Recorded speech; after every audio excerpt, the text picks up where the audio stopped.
sore semuanya. Tadi sudah dipaparkan dari informasi A1 ya. Saya hanya berarti hanya sedikit saja karena bidang pendidikan diimplementasi saja. Untuk kebijakan-kebijakan tadi sudah sangat luas sekali. Ya, saya sekarang sedang PhD di Departemen Pendidikan di Ghent University. Saya di Indonesia sebagai dosen di Binus University di mata kuliah Psikologi Pendidikan. Oke, ini tadi sempat disinggung ya oleh Pak Tetang bahwa pendidikan kualitas pendidikan di Indonesia masih harus ditingkatkan. Dari beberapa penelitian menunjukkan bahwa Indonesia masih berada di peringkat ya bawah PISA yang terbaru 64 dari 65 negara.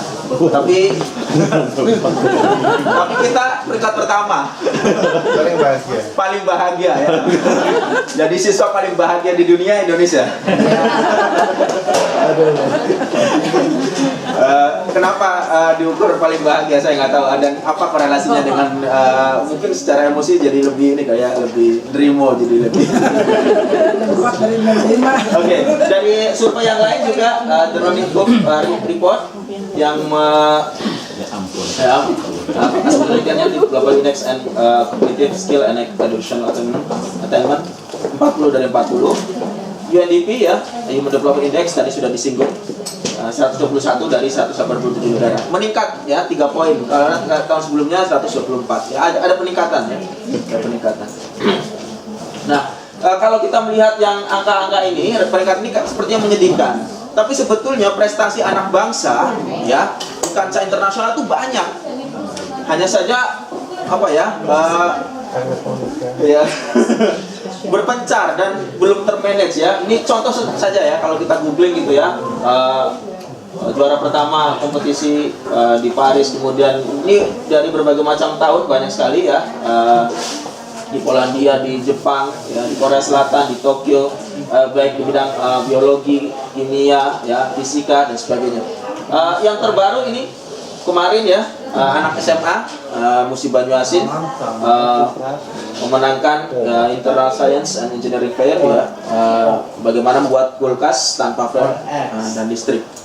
Dan juga mantan presiden kita diakui kebakarannya. Artinya apa? Bahwa prestasi anak bangsa sebenarnya banyak. Tapi mengapa dalam hitungan secara kolektif kemudian kita masih berada di peringkat bawah? Artinya ada mismanagement di sini kan. Nah, tadi sudah disinggung tentang kebijakan-kebijakan yang harus banyak perbaikan.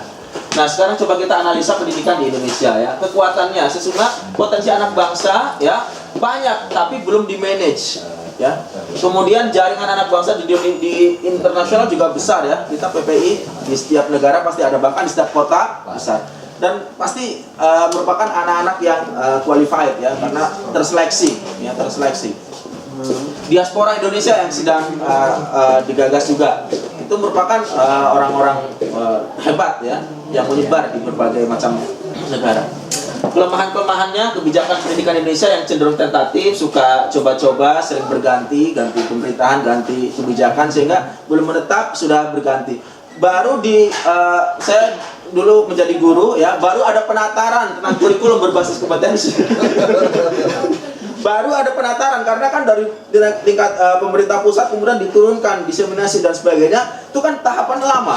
Apalagi guru-guru kita kan sudah banyak yang senior ya, sudah sepuh, sehingga untuk menerima hal-hal baru itu butuh proses, butuh waktu yang lama. Baru menerima itu kemudian sudah berganti lagi, sehingga tidak terjadi kesinkronan antara satu pemerintah dengan yang selanjutnya. Nah, ini berpengaruh juga ya. Kemudian juga tentang teknologi dan sebagainya. Saya punya teman yang bekerja di LPMP, dia menceritakan tentang pengalaman bagaimana mentraining guru-guru yang sudah senior. Mereka takut memegang komputer itu. Nah, takut meledak. Iya, ini takut salah, takut meledak, gitu. Jadi memegang komputer saja ada kekhawatiran bagaimana dia mengoperasikan dari selanjutnya. Nah ini kaitannya dengan kebijakan, kemudian sarana dan prasarana sekolah juga masih harus ada peningkatan kuantitas dan kualitas. Tadi kalau kuantitas sudah disinggung ya, ternyata memang banyak. Artinya kuantitas di sini penyebarannya, distribusi masih belum merata. Dan yang lebih penting juga adalah kualitas ya. Nanti kita akan lihat dari sertifikasi dan pelatihan-pelatihan yang sudah mereka terima. Martabat dan kesejahteraan guru. Memang kesejahteraan guru sekarang sudah mulai diperhatikan, adanya tunjangan sertifikasi dan sebagainya. Tapi ini juga perlu terus ditingkatkan, dan juga martabat. Bagaimana menjadi guru itu suatu kebanggaan, ya, menjadi kebanggaan. Pada zaman-zaman awal ketika saya masih kecil, kayaknya melihat guru itu suatu profesi yang mulia gitu ya. Tapi sekarang guru itu kok kayaknya secara sosial itu biasa saja gitu. Ya. Secara sosial itu tidak ada penghargaan ya. Martabat dalam ini, martabat yang melekat pada guru itu berkurang. Ya, karena mungkin konsentrasinya yang dulu betul-betul fokus ke mengajar dan juga secara sosial mendapatkan dukungan dari lingkungan besar, kalau sekarang berkurang, sehingga kemudian martabat guru yang tadinya cukup kuat udah mulai pudar. Nah, ini harus ditingkatkan. Kemudian panjangnya urusan birokrasi. Pengalaman pribadi, saya sedang melakukan penelitian di Indonesia, spesifiknya di Jakarta. Untuk melakukan izin penelitian, untuk mendapatkan izin penelitian luar biasa panjang sekali. Jadi saya harus pertama ke Diknas dulu, Dinas Pendidikan DKI. Tapi ternyata karena saya di Belgia, internasional harus ada persetujuan dari Depdagri di bidang di bidang Kesbangpol. Dan untuk mendapatkan izin dari Kesbangpol, persyaratannya banyak sekali, dan di masing-masing pintu itu masing-masing persyaratan harus ditunjukkan hal yang sama. Jadi saya membutuhkan waktu yang panjang, habis konsentrasi dan pikiran saya banyak tersita di situ juga. Nah, ini contoh sedikit saja ya. Dan yang di lapangan juga saya yakin banyak sekali yang menunjukkan betapa birokrasi memang harus diperbaiki. Spesifik di bidang pendidikan juga. Kesempatan sesungguhnya anggaran pendidikan ini sudah 20%, ini luar biasa besar. Tapi serapannya masih belum sepenuhnya tepat ya. Kemudian ancamannya adalah perdagangan bebas dan persaingan global. Tadi sudah disinggung ya. Betapa saya juga sebelum kesini mengajar di sekolah internasional. Ya, sekolah internasional, guru-gurunya banyak ya, lebih banyak dari luar negeri. Padahal itu adalah negara-negara, memang luar negeri, tapi negara-negara yang tidak jauh lebih baik dari Indonesia, Filipina. Ya, jadi mengejar internasionalnya saja. Ya, tapi secara kualitas guru-guru dari Indonesia sesungguhnya bagus. Nah, tapi karena sekolah internasional, ya, karena sekolah internasional harus menunjukkan kepada orang tua bahwa kita guru-gurunya dari luar negeri loh. Luar negerinya mana? Nah, itu mereka nggak cukup selektif, nggak cukup kritis. Padahal luar negerinya juga luar negeri yang secara kualitas. Papua Nugini misalnya. Secara kualitas juga tidak jauh lebih baik dari Indonesia. Bahkan untuk guru yang native speaker ya, pernah yang menjadi rekan saya itu adalah yang dulu dia itu tidak mendapatkan pendidikan pedagogi di negaranya. Dia pendidikan biasa, hanya karena sangat lancar berbahasa Inggris ya, di sekolah internasional itu dijadikan sebagai guru bahasa Inggris. Padahal secara grammar, pengetahuan grammar banyak ya, tidak jauh lebih baik atau bahkan di bawah dari guru yang dari Indonesia. Tapi dia mendapatkan gaji yang jauh lebih besar. Kenapa? Expat. Ya, dan kita orang-orang Indonesia, guru-guru Indonesia nggak bisa melawan itu. Ya, karena memang gurunya bule, gurunya ada ini, gondrong. Jadi melihat penampilan, ya, penampilan. Oke, ini kenyataan ya yang dialami di lapangan. Ini saya akan spesifik kepada program masing-masing calon. Ini tadi sudah disinggung di awal ya. Saya akan spesifik pada bidang pendidikan ya, strategi baik di Prabowo Hatta maupun Jokowi JK. Ya, yang saya. Nah, ini tadi sudah disinggung oleh Mas Tatang, ya. Ini program dari Prabowo Hatta, ya, program penguatan karakter bangsa, efisiensi, revisi kurikulum, kesejahteraan dosen guru. Nanti saya akan langsung singgung di komparasi. Nah, ini dari Jokowi JK ya, saya spesifik kepada aspek pendidikannya saja. Oke. Nah, ini programnya strategi peningkatan kualitas hidup manusia, revolusi karakter bangsa, program-programnya ya, wajib belajar. Nah, coba kita komparasikan. Ada pendidikan karakter ya. Prabowo Hatta memperkuat kepribadian Pancasila. Ini sangat Pancasila Garuda ya. Pendidikan jadi akan dikuatkan karakternya melalui pendidikan Pancasila, kebangsaan, budi pekerti. Ini sebetulnya hampir sama dengan Jokowi ya, karena dia juga mengatakan pendidikan kewarganegaraan, civic education. Hanya beda nama ya, tapi secara ini sama, ide sama. Patriotisme, budi pekerti. Nah, ini memang di lapangan penting sekali untuk bisa bagaimana budi pekerti, tapi yang lebih bersifat implementasi, bukan sekedar kognisi, bukan sekedar hafalan. Karena banyak yang pintar tapi tawuran masih banyak. Tawuran antar pelajar ya, bahkan selesai ujian kelulusan yang ditampilkan adalah hura-hura ya, coret-coret dan sebagainya. Itu kan tidak mencerminkan sisi edukasinya. Ini sebetulnya dari masing-masing calon seimbang ya. Penataan kurikulum juga ada pengembangan budaya bangsa, daya saing, kemudian kearifan lokal. Kalau bahasa Prabowo, kalau Jokowi muatan lokal ya. Jadi ada keseimbangan antara lokal dengan daerah. Ini juga seimbang. Wajib belajar dan biaya pendidikan kedua pasang calon juga demikian, 12 tahun dan biaya juga ditanggung oleh negara. Tapi tadi sudah disinggung bahwa untuk biaya ya masih dipertanyakan bagaimana mekanismenya. Cuman mereka ya jualan supaya dianggap populis ininya ya, program-programnya. Rekrutmen guru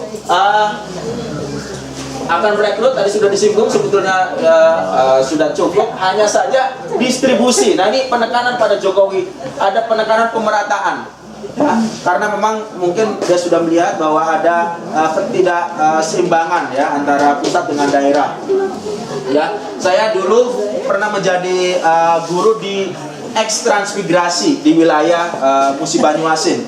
Untuk menuju ke sana tidak ada jalan darat. Tidak ada jalan darat. Jadi itu hutan belantara. Dulu hutan belantara dibuka untuk transmigrasi ya. Tanahnya masih gambut. Jadi untuk bisa jalan darat nggak bisa karena pasti amblas. Rumah dalam berapa bulan pasti amblas karena gambut ya. Jadi gambutnya tebal sekali, gambut itu jadi humus karena dulu hutan belantara daun dan sebagainya menumpuk bertahun-tahun, beratus-ratus tahun sehingga menjadi kayak karet masuk ya. Ambles ya tidak tanah bukan tanah yang stabil. Kalau kita gali untuk mendapatkan airnya coklat seperti air teh dan tidak bisa dikonsumsi, diminum. Untuk mandi, sabun nggak bisa keluar busa. Jadi untuk minum harus mengambil air dari kota, beli atau menampung air hujan. Itu sangat luar biasa ya perjuangannya di situ. Dan guru di situ memang sangat kurang, Jadi program kebetulan saya memang menjalani program begitu selesai sekolah saya harus melakukan pengabdian setahun. Saya disimpan di situ setahun. Mana Banyuasin? Daerah Sumatera dari Sungai Musi masih menggunakan speedboat menyusuri Sungai Musi kemudian masuk lagi karena untuk ke sana digali sungai primer, aliran primer. Jadi digali menggunakan eskavator supaya bisa dilalui tempat itu karena memang nggak bisa dengan jalur darat ya, harus dengan jalur. Masuk ke sana saya harus melihat saya seperti masuk hutan karena memang di tengah-tengah jalan ada kera masih liar bergelantungan, ada ular liar, ada babi rusa ya, babi hutan. Jadi ya seperti itu kondisi di daerah yang memang sangat butuh guru. Saya ketika mau pulang, ketika selesai pengabdian itu sebetulnya mereka masih berharap Pak Nanang tolong stay di sini tolong, tapi kan saya juga tadi ya ada saya baru lulus SMA harus melanjutkan pendidikan saya ya, melanjutkan kuliah saya dan sebagainya. Dan di situ makanya harus ada program yang real dari pemerintah bagaimana untuk melakukan pemerataan untuk daerah-daerah yang seperti itu pasti sangat butuh. Dan ini kemudian yang dilakukan bukan oleh pemerintah tapi di luar pemerintah. Ada program-program seperti Indonesia Mengajar dan sebagainya ya, atau oleh Dongka Dua Apa dan sebagainya, yang ada tren-tren guru di training di situ menjadi guru-guru yang hebat, dikirimkan ke daerah-daerah terluar, ya, setahun 2 tahun. Untuk yang anak-anak yang masih muda mungkin bisa, ya, tapi itu at least bisa menjangkau wilayah-wilayah yang belum tersentuh. Oke. Kemudian martabat dan kesejahteraan guru ini penting sekali, ya. Ini sebetulnya dua-duanya memberikan jaminan ada kesejahteraan guru, ya, tapi penekanan Prabowo ada penekanan martabat, ya, peningkatan martabat. Tapi saya belum tahu mekanisme apa untuk meningkatkan martabat guru ini. Naik kuda. Naik kuda. Kalau kesejahteraan kan memang semuanya dikasih tunjangan, ya, tapi ada penekanan kata-kata martabat, ya. Menurut saya sih penting. Martabatnya penting. Hanya kita belum tahu bagaimana meningkatkan martabat guru itu, yang memang sudah mulai pudar, ya. Sarana dan prasarana sekolah ini sama-sama, ya, tadi sudah disinggung bahwa akan ditingkatkan sarana prasarana, transportasi, akses jalan ke sana juga. Kemudian ini program unik yang ada pada satu capres tapi tidak ada di capres yang lain. Spesial dari Prabowo Hatta, ya. Realokasi dan efisiensi anggaran pendidikan yang boros dan tidak efisien. Anggaran pendidikan besar sekali, tadi 20%, ya.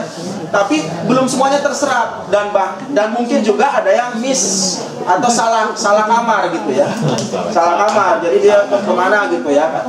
Jadi ini akan dilakukan realokasi dan efisiensi. Saya belum tahu apa saja yang tidak efisien, apa saja yang salah kamar, itu belum jelas, ya. Tapi sudah ada program untuk melakukan itu. Memberikan insentif bagi perusahaan yang menjalankan program magang. Ini tadi sudah disinggung, ya, insentifnya apa, tapi sudah ada program untuk itu. Artinya bagaimana supaya lulusan sekolah itu tidak bingung mencari kerja, tapi ada proses magang di situ. Karena kan untuk mendapatkan pengalamannya kan susah. Pengalaman dari lulusan-lulusan anak-anak yang baru lulus itu, ketika melamar pekerjaan ada persyaratan, ada pengalaman. Lah, saya belum punya pengalaman, bagaimana mau melamar? Sementara persyaratannya harus ada pengalaman. Nah, makanya insentif tentang magang ini, ya, bagi dari perusahaan, menurut saya suatu terobosan, ya. Hanya saja apa insentif? Di zamannya Pak Wardiman ada link and match. Saya ingat tahun 1990-an, ya. Link and match. Apa? Tapi saya tidak tahu bagaimana, mungkin Kang bisa kasih komentar apa hasilnya yang diberikan Pak.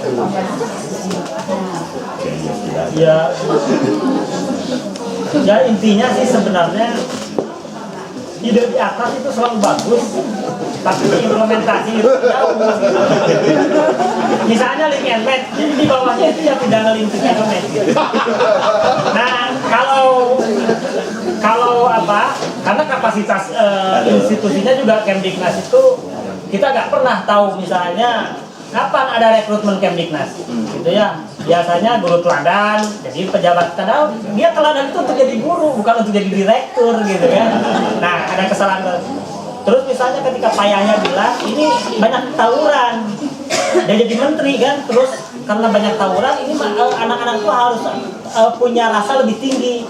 Cara rasa lebih tinggi itu adalah harus rajin baca novel, harus baca sastra, gitu, ya. Nah, ditangkap sama dirjennya tuh udah cetak buku-buku, cetak aja buku. Jadi antara ide besar dengan proyek itu sering nggak nyambung, gitu. Karena kalau proyek itu masalahnya udah kapan dia terserapkan, gitu. Ya, ini lagi-lagi tentang magang. Karena pemerintah tidak sepenuhnya melakukan program yang real, maka justru yang di luar pemerintahan itulah yang kemudian melakukannya. Jadi seperti swasta itu sekarang sudah banyak melakukan program magang, ya, bagi mahasiswa atau bagi siswa. Kemudian ini yang spesial dari dari Prabowo, mengembangkan sekolah kejuruan. Ini sebetulnya tadi sudah seperti disinggung, tapi ada penambahan misalnya tentang maritim, industri, BLK. Nah, ini yang ditawarkan oleh Prabowo Hatta. Yang spesial dari Jokowi, program Indonesia Pintar. Mungkin ini menduplikasi program Jakarta Pintar, ya. Jadi memberikan pada anak-anak kartu, ya, yang di situ ada duitnya, ada uang yang digunakan untuk kebutuhan sekolah, ya. Memang program ini masih terus dievaluasi, ya, apakah memang tepat sasaran atau tidak. Karena memang di lapangan ada yang tidak tepat sasaran. Tapi ada efek positifnya juga dari program Jakarta Pintar. Ini mungkin karena ada secara kalkulasi masih lebih besar sisi positifnya, diduplikasilah untuk program nasional Indonesia Pintar. Kemudian tidak memberlakukan model penyeragaman dalam pendidikan, termasuk UAN. Tadi sudah seperti ini. Oke, yang kurang dari kedua capres apa? Program peningkatan kualitas guru. Ini tidak disinggung di keduanya. Padahal ini sebagai ujung tombak ya, yang melakukan di awal, di depan, di garda terdepan adalah guru. Ini peningkatan kualitasnya tidak disinggung. Padahal ini penting sekali. Bagaimana seorang guru tadi saya cerita yang sudah tua-tua, sementara harus ya menggunakan komputer, apalagi internet ya. Kenapa? Padahal itu harus, karena mahasiswa, karena murid-muridnya, anak-anak SMP SMA sekarang sudah punya Facebook semua. Di desa-desa itu sudah punya akun Facebook dan mereka sudah bisa mengakses banyak hal. Guru tidak tahu bahwa dia sedang dikata-katain ya oleh muridnya di kelas itu dan sebagainya. Dan handphone, saya yakin setiap anak sekarang sudah dengan mudah bisa mendapatkan handphone, karena handphone sekarang murah sekali. Ya, murah dengan berbagai macam fitur dan sebagainya. Pengalaman saya menjadi guru seperti itu. Jadi anak-anak itu ketika di kelas, ketika disiplinnya tidak diterapkan dengan baik, mereka masih tetap bisa membawa handphone. Maka ketika guru menjelaskan, dia chatting, ngobrol ya dengan teman-teman dan sebagainya, bully dan sebagainya. Dan itu dilakukan dengan menggunakan sarana teknologi. Sementara guru kalau tidak tahu, tidak melek teknologi, maka dia akan sangat jauh gapnya ya. Padahal guru kan tidak hanya sekedar menyampaikan materi, tapi bagaimana melakukan pembimbingan ya, moral dan emosional pada anak-anak. Ya, oke. Ini sekedar paparan saja. Saya kebetulan memang sedang melakukan penelitian, ini sedang saya olah datanya. Ini persentase penggunaan komputer dan internet pada saat guru mengajar ya. Coba dilihat, ini ternyata yang jarang, never, dan yang tidak pernah dan yang jarang itu dari berapa? Jauh sekali ya, lebih dari 50% penggunaan komputer, apalagi penggunaan internet. Ya, padahal guru tersebut di sekolahnya itu ada 72% itu memiliki lab komputer dan 97% memiliki akses internet, tapi tidak dipergunakan untuk mengajar. Padahal kan sangat membantu sekali. Akreditasinya A lagi ya. Ya, saya spesifik pada sekolah yang berakreditasi A Di Jakarta. di Jakarta. Ya. Jadi saya sasar di pusat Indonesia yang akreditasi A. Saya ingin tahu bagaimana sih gitu. Karena kalau yang bawa-bawa akreditasi B atau C, apalagi yang akreditasi atau statusnya terdengar, ini yang sudah A ya. Ini pengambilan data kemarin bulan Juni, Februari sampai Juni. Sekarang sertifikasi gimana dan yang ikut pelatihan? Yang sertifikasi sesungguhnya sudah banyak. Tapi kalau kita komparasikan dengan penggunaan komputer dan internet, berarti kan tidak match gitu. Artinya sertifikasi jalan mengejar untuk mendapatkan sertifikasi, tapi bagaimana dia mengajar masih tetap dengan pola yang lama. Nah, jadi ini harus ada penelitian lanjutan bagaimana efek sertifikasi terhadap kualitas pengajaran guru. Ada guru yang belum pernah mengikuti pelatihan guru sebanyak 29%. Belum pernah mengikuti pelatihan guru, artinya apa? Jadi tadi program sama ya. Ya, jadi tadi ya kedua capres belum secara spesifik melakukan program untuk bagaimana peningkatan kualitas guru. Siapa presiden terbaik? Anda yang menentukan ya. Terima kasih.